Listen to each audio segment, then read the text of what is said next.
Bueno, vamos un poquito tarde, así que si os vais sentando en silencio, perfecto. Me vais a permitir la inocencia de asumir que estáis todas y todas aquí para escuchar nuestras divagaciones sobre los mitos artúricos y no para ocupar un sitio para después. Lo vais a pasar muy bien mientras tanto. Muy bien, pues muchísimas gracias por estar aquí. Bienvenidos, bienvenidas, bienvenides a esta charla sobre reescribir los mitos artúricos dentro de la sección de mitología, que un año más está siendo espectacular y no puedo más que daros las gracias por estar tan interesadas en temas tan espectaculares. Bueno, tenemos aquí a 3 personas que se han adentrado, como tanta gente a lo largo de la historia, en la reescritura de los mitos artúricos. Cosa que podría parecer fácil, pero a vez, teniendo tanto bagaje detrás, puede suponer un reto bastante grande, porque hay mucho que superar, mucho que romper y mucho que replantear. Tenemos, empezando por la izquierda, a Lev Grossman, un grandísimo autor que viene desde Estados Unidos, aunque por motivos obvios que podéis ver en las noticias, ahora mismo está en Australia. Ha escrito para la prensa, ha escrito novela, ha escrito esa novela la ha adaptado a guiones. El hombre ha hecho de todo. Os voy a resumir muy rápido el currículum, porque si queréis buscarlo, os metéis en LinkedIn. Yo no quiero verlo más, creo que os interesa más escucharles. Tenemos también a Aldara Prado, que me gustaría mencionaros, y si no os importa pediros un aplauso muy rápido, es la autora del cartel del Festival Celsius de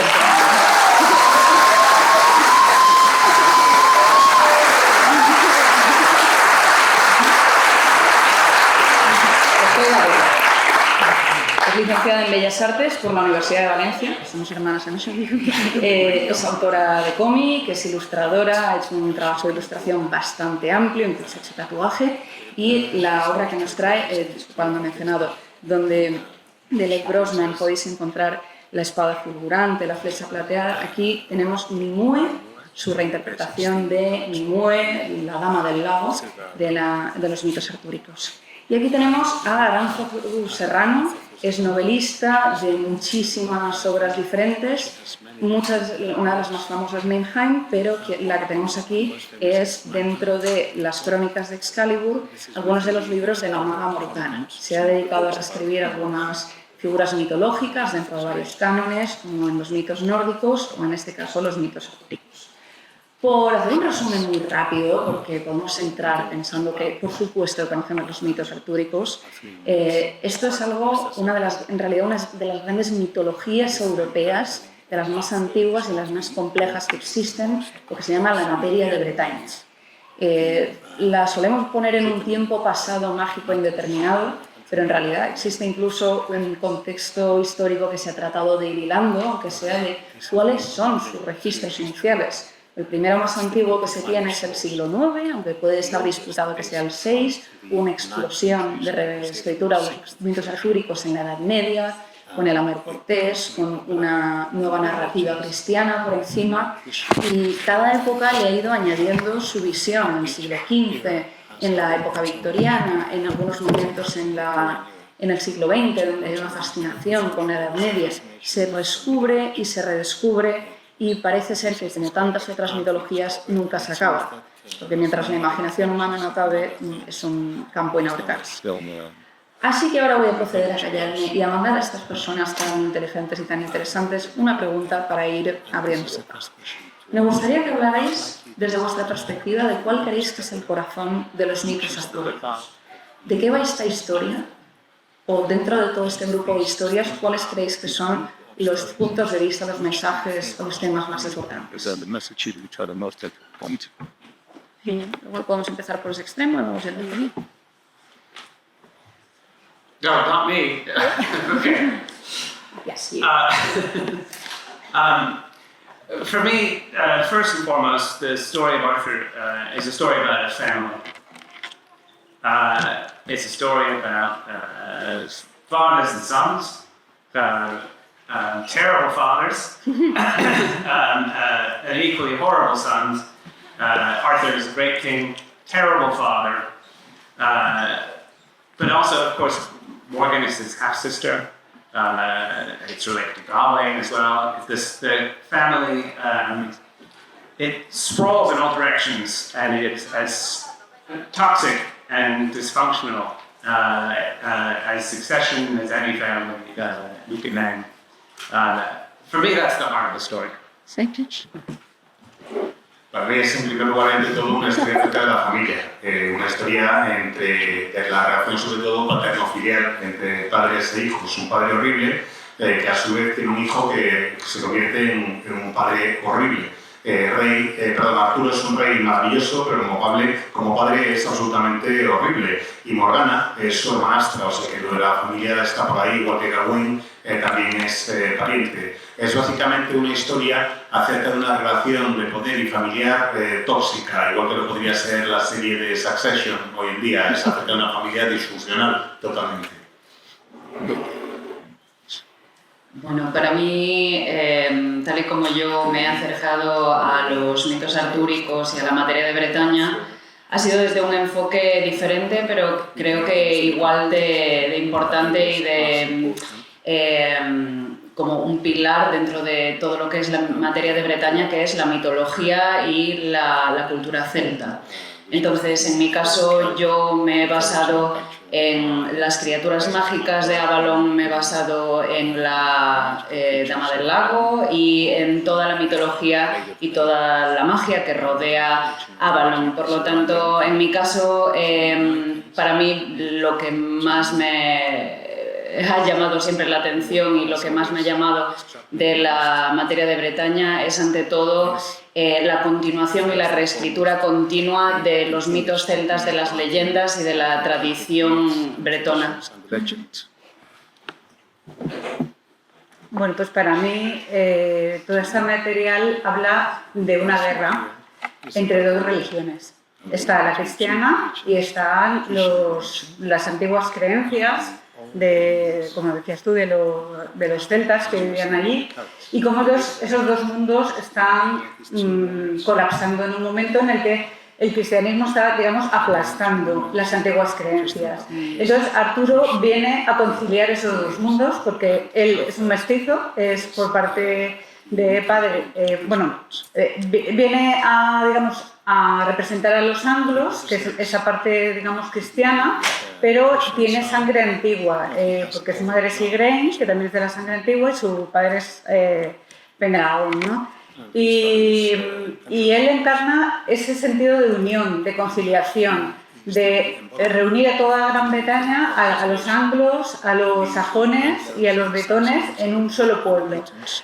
Cosa en la que fracasa absolutamente y estrepitosamente.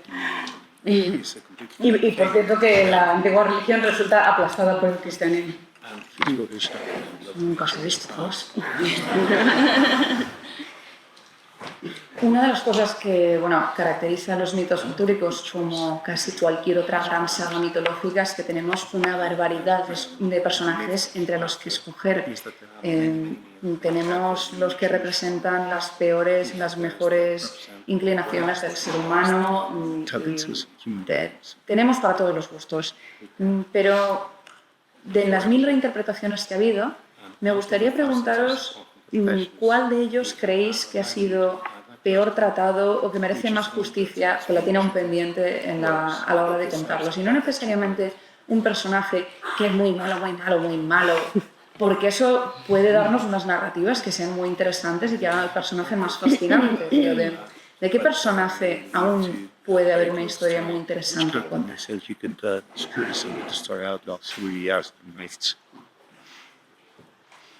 I'm not going first. Muy bien. I'll wait all night. No pasa nada. Ejecutaremos los cobardes y me corto el rey. Al terminar la charla, Arancejo, puedes empezar. Bueno, creo que por motivos obvios, Morgana me parece con mucha diferencia, el personaje más maltratado y más vilipendiado de todas las crónicas artúricas. Morgana, que tiene un nombre francés, que es Le Fay, es el hada, en sus orígenes, en las escrituras más antiguas que existen, era un personaje positivo, era una sanadora que curaba a Arturo y estaba de su lado. Esto, claro, ¿qué pasa? Que eran Está muy enlazado con lo que os decía antes de la antigua religión. En esta antigua religión las mujeres sanaban, estaban más relacionadas con la naturaleza. Eso desde el punto de vista cristiano era una aberración y brujería y todo lo peor. Entonces, ¿qué pasa? Que según va avanzando los siglos y ese relato se va completando y reinterpretando, el personaje de Morgana se va haciendo malvado. Y quien le remata es, Malory, que es el que hace la reinterpretación canon, yo creo hoy en día, de los mitos artúricos, y en el que decide pues, que Morgana es un personaje malvado. Y no solo eso, sino que en el siglo XX, de repente, alguien se inventa que Morgana es la madre de Mordred. Y la que seduce a Arturo, cuando eso no fue ella, fue su hermana mayor Morgause. Que esto es algo que no sabe mucha gente porque casi todos tenemos en la cabeza la película de Excalibur, en la que era Morgana la que seducía a su hermano y tenía Mordred. Y desgraciadamente pues también Las nieblas de Avalon, que es un libro que reconcilia mucho el personaje de Morgana, pero en el que se muestra de nuevo que es madre de Mordred. Cosa que no es así. O sea, en las escrituras Morgana nunca tocó a su hermano de esa manera, más bien al contrario. Incluso al final, cuando él es herido casi de muerte por Mordred, es ella quien le salva y que le lleva a Avalon. Eso yo creo que es un vestigio de lo que quedaba de esa Morgana buena y sanadora y digamos, bondadosa con Arturo. Es lo poco que ha llegado hasta nuestros días del relato artúrico. Bueno, yo en mi caso también cogí mucho como referente, igual que como tú estabas comentando, la Morte d'Arthur de Malory. Y en concreto, cuando yo empecé a investigar, sabiendo que quería hacer una historia basada en la mitología celta y en concreto sobre la materia de Bretaña, y me pongo a investigar todos los demás personajes, y me encuentro con la Dama del Lago y me encuentro con Morgana, pues muy rápidamente, lógicamente, me fascino por estos personajes porque, claro, cuadran perfectamente con el arquetipo de personaje femenino convertido en femme fatale, devora hombres, mala, o una santa madre perfecta, curadora, maravillosa.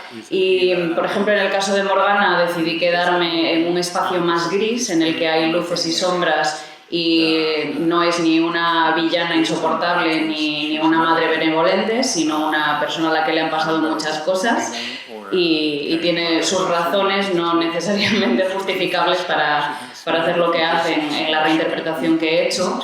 En concreto, con la Dama del Lago, que es un personaje que está permanentemente ligado al de Morgana y a Coventina, la diosa de las aguas celtas. En concreto, en La Morte d'Arthur es representada como la aprendiz de Merlín, y los dos mantienen pues, una relación desde una perspectiva contemporánea, podría ser turbia o problemática, o podemos ponerle los juicios y las tildes que queramos. Pero lo cierto es que a mí me hizo sentir muy incómoda y muy sorprendida el ver este retrato de un personaje que me parecía tan sumamente lleno de potencial, y lo que deseé en mi retrato de Nimue fue darle una pequeña vuelta y humanizar al personaje. Y sin embargo Merlín, que Morgana, Merlín y Nimue son los tres personajes en los que yo me centro, Merlín, cuando me puse a indagar sobre los mitos artúricos y la materia de Bretaña, me llevé una tremenda sorpresa, ya que mi idea de Merlín iba en relación a la teleserie de los 90, la película de Disney. Para mí Merlín era un señor que vivía en su cabaña con su búho Arquímedes y que estaba peleado con su azucarera cantando hippity hoppity. Y entonces yo de repente me encuentro un señor conspirador que anda yéndole detrás a las niñas con unas cosas así un poco chungas, y me sorprendí muchísimo de repente ver a un personaje lleno de sombras, que en mi cabeza era un mago benevolente y, bueno, una de las figuras más importantes de la tradición literaria europea. Entonces, bueno, esos son los tres personajes que en concreto yo he querido resaltar en mi historia, siempre a través de Nimue como protagonista. Muchas gracias, porque cada vez que veo a un señor turbio acercarse a una mujer inesperadamente, puede estar sonando hippity hoppity en mi cabeza. Approaching loud, but it's okay. Oh my God. El delay. I very much agree with all of this, especially about Merlin. It's really time that he got what was coming to him. A lot of the Bright Sword is actually set in the world after Arthur's death. And one of the things that was exciting to me about that world is that most of the heroes are dead. And so it allows you to bring to the center of the stage a whole slew of characters whose stories have never really been told, like Sir Dagonet, who was the fool at Camelot, like Sir Bedivere, clearly gay, Sir Palamedes, who is apparently the only Muslim in Britain. All these wonderful characters who have never been allowed to speak and become the heroes of their own lives. And I'll only add that one of the characters that was extremely important to me to read was Guinevere, who I so often feel is badly treated, especially in The Once and Future King, which is otherwise such an amazing work of genius. But Guinevere becomes a plaything of the powerful men around her, of her own lust, who seems to have no idea what the consequences of her actions are. I wasn't going to write a story about King Arthur unless Queen Guinevere was the toughest person in Britain and also the smartest.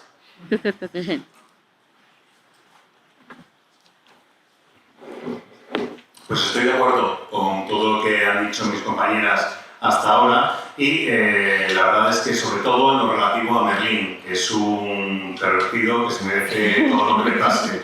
El caso es que en mi novela, en la espada flamígera, fulgurante, perdón, está ambientada en un mundo después de la muerte de Arturo, y lo que me resulta especialmente interesante es que puedo llevar al centro del escenario todo un grupo de personajes que normalmente no se les había prestado mucha atención. Está, por ejemplo, Dagamés, que era el bufón de la corte, Berenik, que es un personaje que es claramente gay, o Palíonides, que era, al parecer, el único musulmán en el Reino Unido en aquella época. En fin, no había tenido la oportunidad de hablar y en mi novela sí pueden hacerlo. Y lo que tenía claro también es que quería hacer una aproximación distinta a la figura de Ginebra, la reina Ginebra, porque creo que se la ha tratado bastante mal, sobre todo en Once and Future King, que se tradujo en España como Camelot, creo, que es una serie de novelas que son maravillosas, pero ahí presentan a Ginebra como si fueran un auténtico juguete en manos de los hombres que la rodean y que está perdida y que simplemente sufre las consecuencias de toda una serie de cosas que no son responsabilidad suya. Y yo tuve muy claro que no iba a contar una historia del ciclo artúrico, a menos que pudiera hacer que en esa historia Ginebra no solo fuera la persona más dura del Reino Unido, sino también la más inteligente.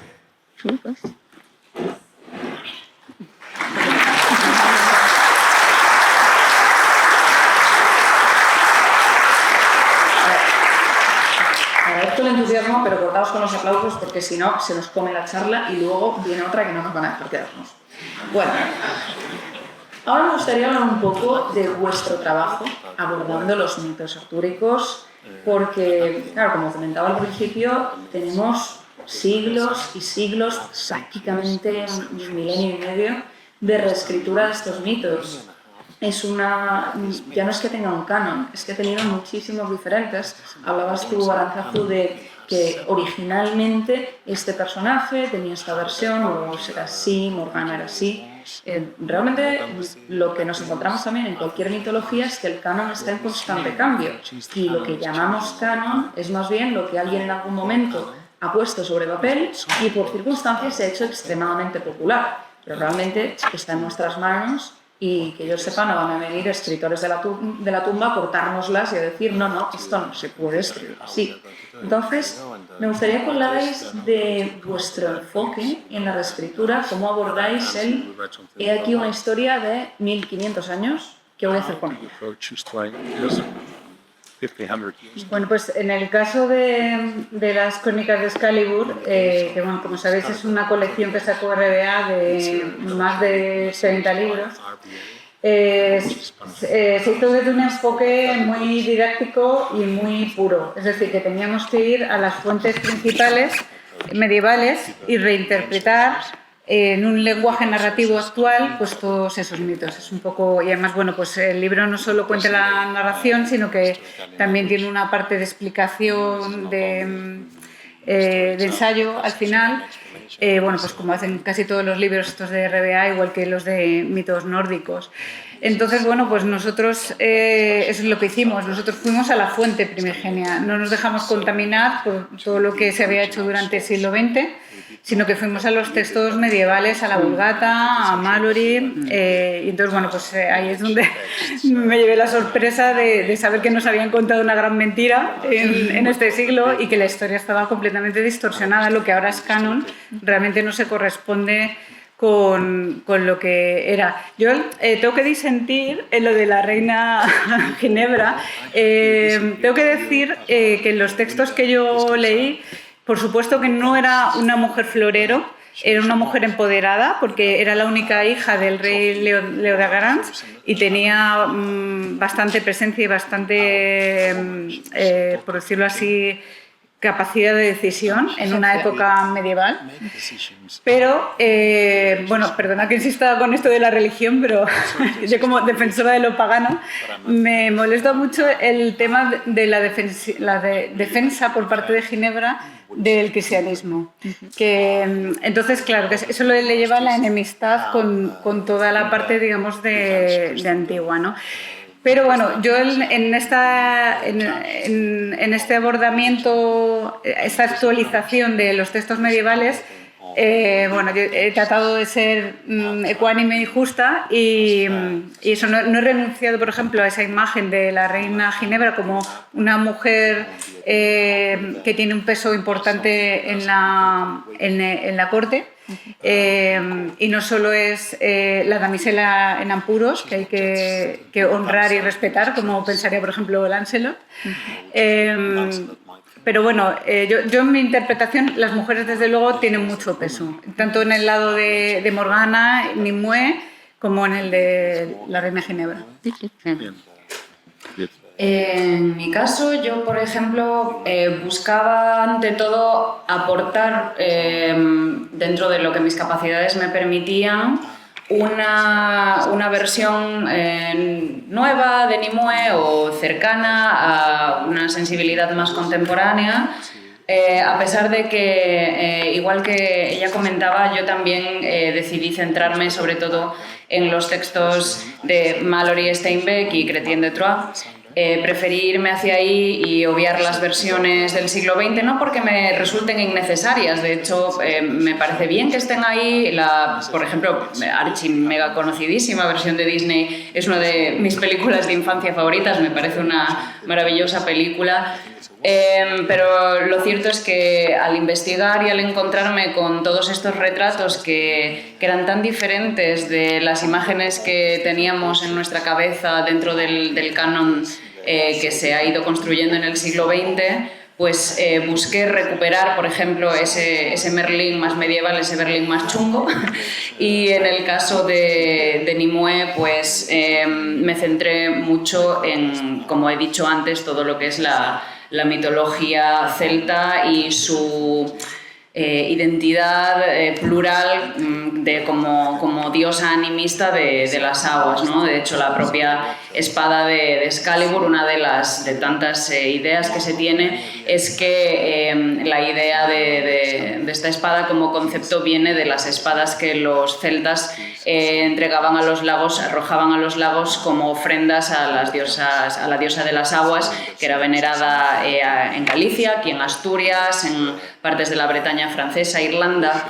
Y entonces en ese caso me centré tanto en esa dama del lago más primigenia como en una un poco más contemporánea, por así decirlo, como puede ser la Nimue de Malory, que es pues una chica adolescente o postadolescente, así jovencita, que con bueno, mucho poder y muy avispada, que utiliza en su versión sus malas artes de mujer para engañar al pobrecito Merlín y robarle todo su conocimiento, que no sé hasta qué punto una diosa de las aguas necesita robarle el conocimiento a un señor mestizo de medio hijo de un súcubo y de un humano, y no sé, para mí las matemáticas no me salían para el personaje que yo quería construir. Entonces pues decidí eso, centrarme sobre todo en las versiones más antiguas, pero siempre aportando mi sensibilidad personal, al igual que han hecho tantísimas otras personas que han reescrito estos mitos a lo largo de la historia, porque al final, para mí personalmente, esa es la base de la materia de Bretaña, es el reescribirla y el recontarla y el actualizarla a medida que pasan los siglos por los autores a lo largo de las épocas. I totally agree about the centrality of religion to this story and to this world, and specifically the tension between the old pagan Celtic religion and the newfangled Christianity, which was propagated by the Romans. Despite my extensive reading of the modern and ancient Arthurian texts, I never once found a scene where an angel had a big fist fight with a bunch of fairies. And I was determined that was going to happen in my book. So that's what you'll get. The other piece for me was the end of the story. Almost every version of Arthur ends with Arthur's death, where, in a really unsatisfying way, Sir Constantine becomes king after him, and everything is good. As we know about the British, they love a succession crisis, and it doesn't take much.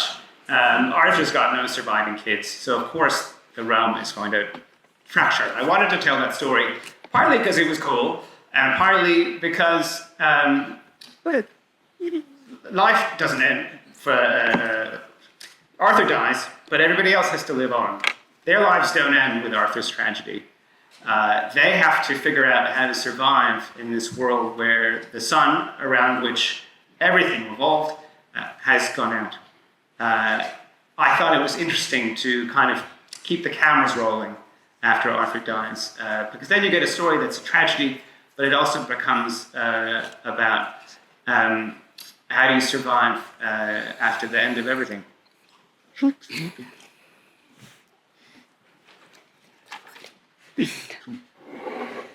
Estoy muy de acuerdo con lo que decía Aranzazu de que la religión es el elemento central de esta saga. La tensión que hay entre la religión pagana, la antigua religión, y el cristianismo traído por los romanos. Y creo que ese es uno de los elementos claves en el enfrentamiento. Y a pesar de las extensas lecturas y de la exhaustiva investigación que he hecho, tanto de los textos antiguos como de los modernos, no he encontrado ninguna referencia en ninguno de ellos a una pelea a puñetazos entre un ángel y un puñal de hadas, así que tenía muy claro que eso lo tenía que incluir en mi novela.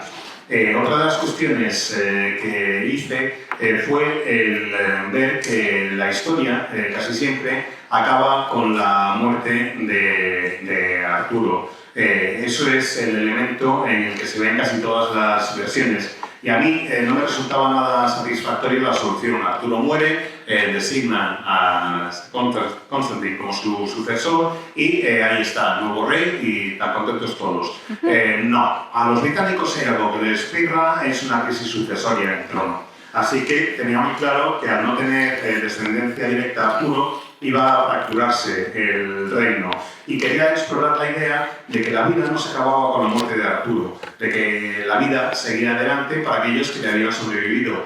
Habían perdido, sí, al Sol, en torno al que orbitaba todo, pero aunque se hubieran apagado algunas de las estrellas, las cámaras seguían rodando, es decir, todavía quedaba mucho por contar después de la muerte de Arturo. Es una tragedia su muerte, sí, pero quería ver cómo era el lidiar con esa tragedia y cómo era el sobrevivir y cómo continuaba la vida de todos.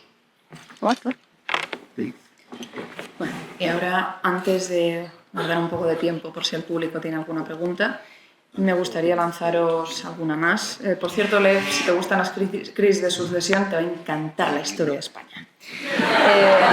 Bien, ahora la pregunta más importante de todas. ¿Que una furcia natatoria reparta espadas mojadas es realmente un buen sistema de gobierno? No.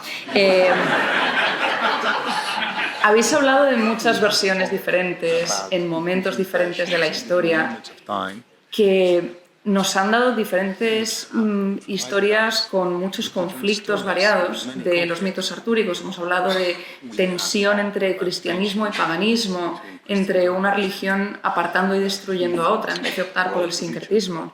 Habéis hablado del amor cortés, que no hubiese tenido cabida en un montón de siglos antes, cuando hay versiones que hablan de cómo Roma está invadiendo Gran Bretaña o Bretaña misma, según las versiones. Entonces, en esta mitología tan grande que se pueden contar tantas cosas, ¿creéis que os llama más una historia que trate de ser historicista, por lo menos, que trate de decir esta era la realidad histórica en este momento concreto del rey Arturo? Ya no os digo la gente que ha tratado de encontrar al auténtico rey Arturo, los historiadores están bastante de acuerdo que es una persona imaginaria. ¿O creéis que funciona mejor en un pasado indeterminado mágico, donde simplemente, mira, sí, la magia existe, existe esta religión, existen estas culturas, pero no necesitamos una línea cronológica porque no estamos hablando de historia? Ahora empiezas tú a hablar. Vale. Pues en mi caso, a ver, no considero personalmente que ninguna de las dos maneras de enfocarlo sea la correcta. Lo cierto es que la manera en la cual yo decidí acercarme a este tema fue desde la fantasía y fue desde el querer contar una historia de fantasía sobre mitología. Por lo tanto, lo cierto es que también todos estos mitos a su vez beben de las épocas en las que fueron escritos y reflejan a su vez las tradiciones orales previas a todas estas escrituras, y por lo tanto pues todos estos conflictos históricos y en concreto, como ya han mencionado mis dos compañeros, el conflicto entre el animismo y la cristianización del Imperio Romano, y que es algo que de alguna manera he dado algún brochazo y he hecho alusión a ello en el libro. Yo quería precisamente centrarme en la fantasía, en la mitología y en contar una historia ficticia que nos sirva precisamente para poder procesar emociones, conflictos humanos, historias de familias, historias entre hermanos, entre hermanas, entre personas que se apoyan las unas entre las otras y que perseveran. Por lo tanto, para contar una historia así, a mí me gusta mucho contar con medios como la fantasía o la ciencia ficción, porque te dan una distancia emocional que me resulta muy útil para acercarnos a temas que quizás en mi caso contarlos así tal cual no forma parte de mi manera de expresarme o de escribir, pero de todas maneras me parece que es ineludible, ¿no?, el componente histórico y la faceta, esta faceta histórica que tienen la materia de Bretaña, precisamente por estar permanentemente pues hablando de reyes, de países en concreto, o el bosque de Bronceliande en Francia, o bueno, se hacen alusiones a lugares que existen, pero que al final han sido imbuidos, ¿cómo decirlo? Sí, imbuidos de magia y de mitos a lo largo de los siglos. Receiving magic through centuries. Your turn. I can't add very much to that answer, which was incredible. And It's very much the same for the Bright Sword. When I saw something in history that I liked, I took it. But this is a fantasy Arthur. It's a magic Arthur, a romantic Arthur, mythological Arthur. First and foremost, I don't know if there's ever been an Arthur with more historical errors per page than the Bright Sword. I did the best I could. Pues la verdad es que poco puedo añadir yo a esa respuesta que me ha parecido absolutamente increíble. Lo único que os puedo decir es que cuando he visto algún elemento histórico que me funcionaba y me cuadraba, lo he ido pillando sin problemas, porque he sido muy consciente que estaba escribiendo una obra de fantasía con elementos mágicos y casi mitológicos. Vamos, que si queréis dar el título a la obra júrica con mayores incongruencias históricas, se lo puede llevar de calle la espada fulgurante. Bueno, pues me parece una gran pregunta porque ese fue un gran dilema que tuvimos cuando se planteó esta colección, que como sabéis es una obra colectiva. Participábamos al menos 10, probablemente más escritores diferentes en esta colección. Entonces, claro, funciona esto como una serie. Hay un coordinador, que es como el coordinador de guiones, y luego, bueno, pues cada escritor se le asignan los diferentes libros, pero todos tenemos que ir en la misma línea. Con lo cual teníamos que el coordinador tenía que establecer el contexto histórico en el que los demás nos íbamos a mover. Entonces hubo una discusión realmente encendida sobre este tema de en qué contexto íbamos a contar esta historia. Porque es verdad que todos estamos muy imbuidos en las películas del ciclo artúrico que hemos visto en el siglo XX. Pero bueno, había una película, por ejemplo, que está muy bien porque envolvió a Arturo de lo que se supone que es su origen romano y situó esta historia en un contexto romano. Que a mí me pareció, la verdad, el Rey Arturo. 2006, Sí, eso ya fue, sí. Entonces, el problema es que, claro, esta es una historia que, aunque probablemente nació pues, en torno al siglo VIII, se ha estado reescribiendo constantemente a lo largo de 4 o 5 siglos después. Entonces, resulta que nosotros tenemos el contexto, por ejemplo, de las justas caballerescas, que están muy presentes en el ciclo artúrico, pero es algo que no existía en el siglo VIII, lógicamente, ¿no? Entonces, claro, tenemos un batiburrillo de detalles históricos de muy diferentes siglos, con lo cual se hace imposible establecer históricamente esta historia. Por lo tanto, yo creo que es mejor ubicarla en un contexto fantástico indeterminado, que fue al final lo que hicimos. Muy bien, pues ahora me gustaría, si alguien tiene en el público alguna pregunta, si queréis compartir. A ver. Any question from the Me gustaría I'd like to ask, sabéis del propósito de que ha ocurrido en la mesa redonda. how do you read Historia. the Holy Grail request from Arthur? Personal, ¿no? Nah, propaganda católica del siglo XII, discutir. Like what you said, perhaps like you see the quest of the great. Yo no estoy versada en este Now tema. I'm going to talk about the Holy Grail.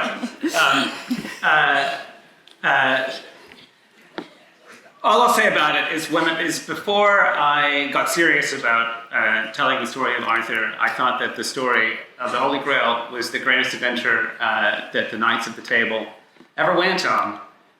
What I didn't understand until I started taking the source material seriously was the quest for the Holy Grail was the end of Camelot. It was a disaster. It was true that Galahad attained the Grail, but then once he had, God took the Grail, he took Galahad, and something like a third or a half of the knights died. And that was the end of adventures. There weren't any more marvels after, or miracles in Britain after the quest for the Holy Grail. The knights didn't know what to do with themselves. They turned on each other. I almost feel like the real end of the story is the Grail quest, and the rest is kind of an epilogue.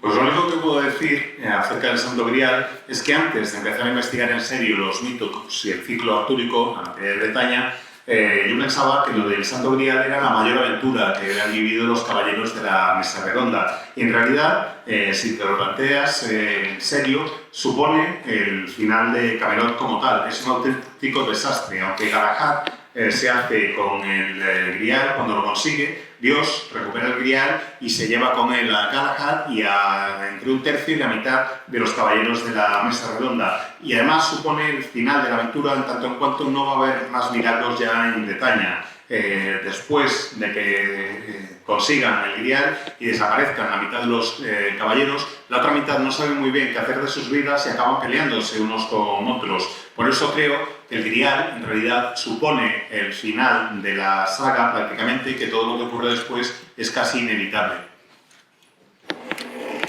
Sí, yo estoy de acuerdo con Lev que la búsqueda del Grial ya es como un canto del cisne. O sea, es en la época de la decadencia de Camelot, cuando está ya el reino desquebrajado, y es como ya el Grial es lo último que les puede salvar. Que no sirve tampoco encontrar el Grial. Pero en cambio, por ejemplo, lo que significa la Mesa Redonda me parece muy interesante.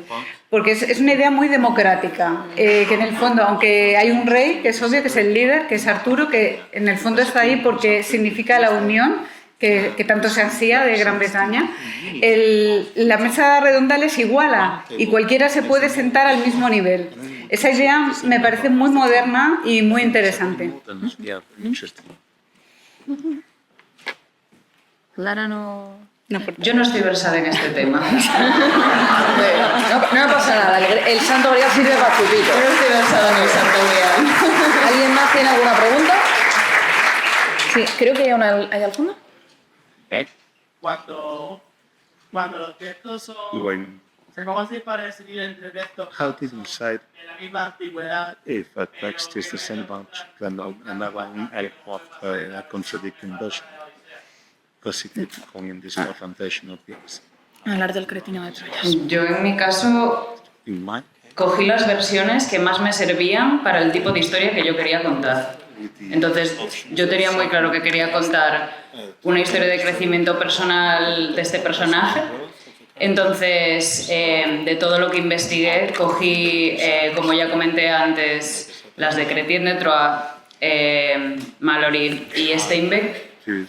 Pero, sin embargo, fui cogiendo piezas de todas esas versiones para construir mi reinterpretación, precisamente porque servían a la historia que yo quería contar, que en el fondo es el de una chica estableciendo conexiones con su entorno. Entonces, en ese sentido, fue bastante fácil no separar mis otros compañeros. It's the dirty secret of King Arthur that there is no canon. And so the terrible truth is, because all the texts conflict, you can sort of do whatever you want.